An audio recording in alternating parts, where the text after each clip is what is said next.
Seriously আমি না বুঝতেছি না তুমি এরকম কেন করতেছো।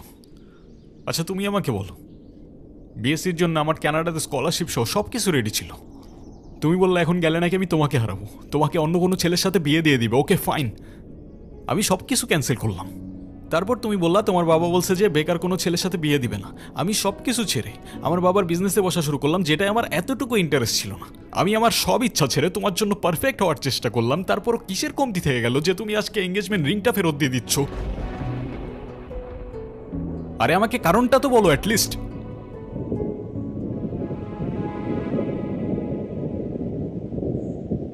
কোনো কারণ নেই।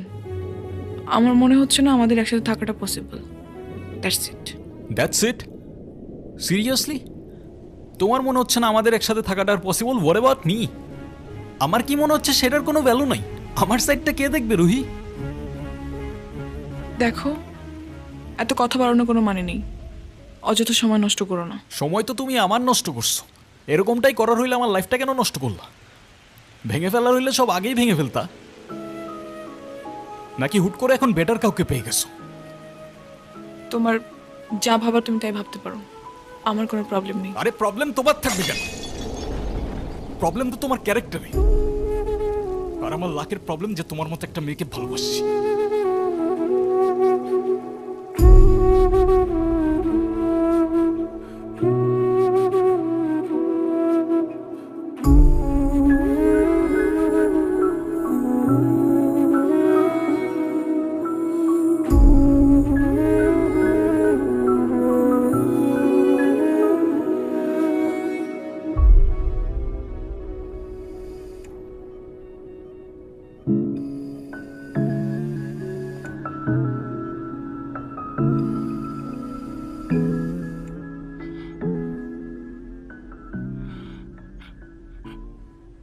বাবা, আমরা আসলে এমন একটা পরিস্থিতির ভেতর দিয়ে যাচ্ছি, আমরা তোমাকে কিছু জানাতে পারিনি।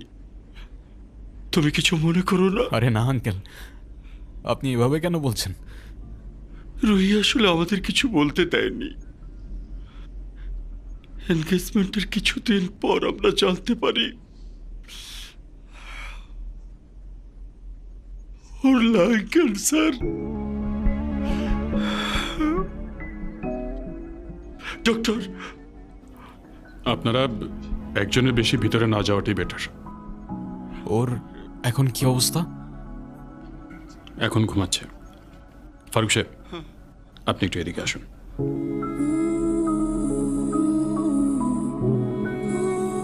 দেখুন, রুহি 4th স্টেজে আছে। রাইট নাও ক্যান্সারটা শরীরে আদার পার্টসও ছড়িয়ে পড়েছে, like brain, bones and other organs. Sorry to say, ওর হাতে আর খুব বেশি একটা সময় নেই। Excuse me.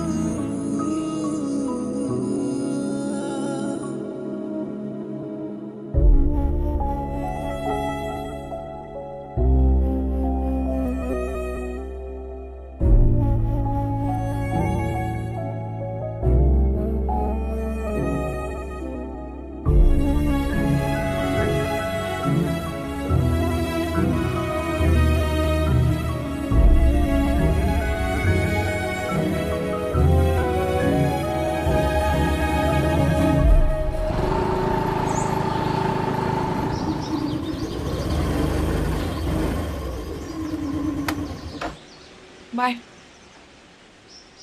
ওই হ্যাঁ? 1.5 বছর হয়ে গেছে। কিসের?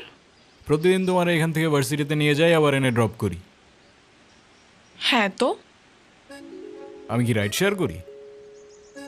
না। তাইলে তেলের টাকা তুমি দাও। না, কেন লাগবে? দিব। মারবো একটা। আচ্ছা তোমার কি আমার ইফোর্টসগুলো চোখে পড়ে না নাকি?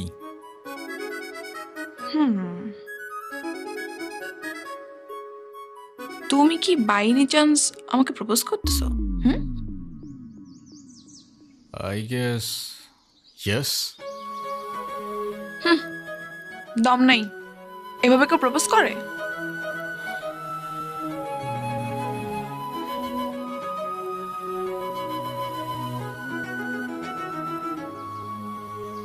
কত করে?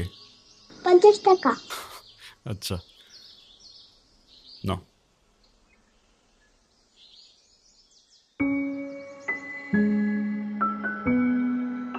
দেখো প্রপোজ করায় না তো আমার এক্সপিরিয়েন্স আছে, আর না বলতে পারি কবিদের মতো শের বা শায়েরি, কিন্তু এটুক বলতে পারি যে সারা জীবন আগলায় রাখতে পারবো, আর এফোর্টসে কোনো কমতি থাকবে না, আই সোয়ার। কসম কাটা ভালো না।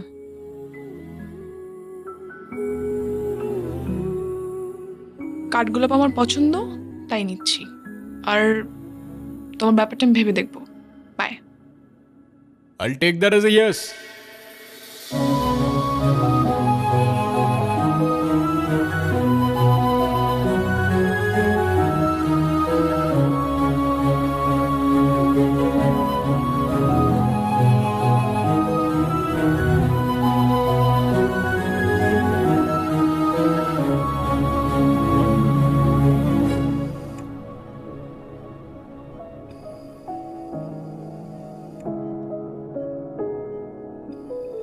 আমাকে মাফ করে দিও রুহি,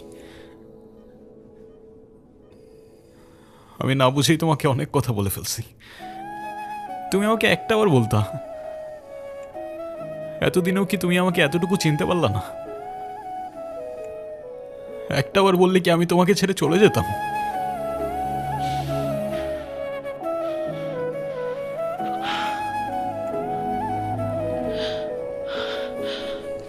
তুমি আমাকে ছেড়ে যাবে না বলেই তো আমি তোমাকে বলিনি। কেন তুমি চাও যে আমি তোমায় ছেড়ে চলে যাই? হ্যাঁ, তুমি কেন আমার এরকম একটা জীবনের সঙ্গে তোমার সুন্দর জীবনটা জড়াতে চাও বলো? তুমি ছাড়া আবার কিসের জীবন? আমার জীবনটা তো ততক্ষণই সুন্দর যতক্ষণ সে জীবনে তুমি আছো।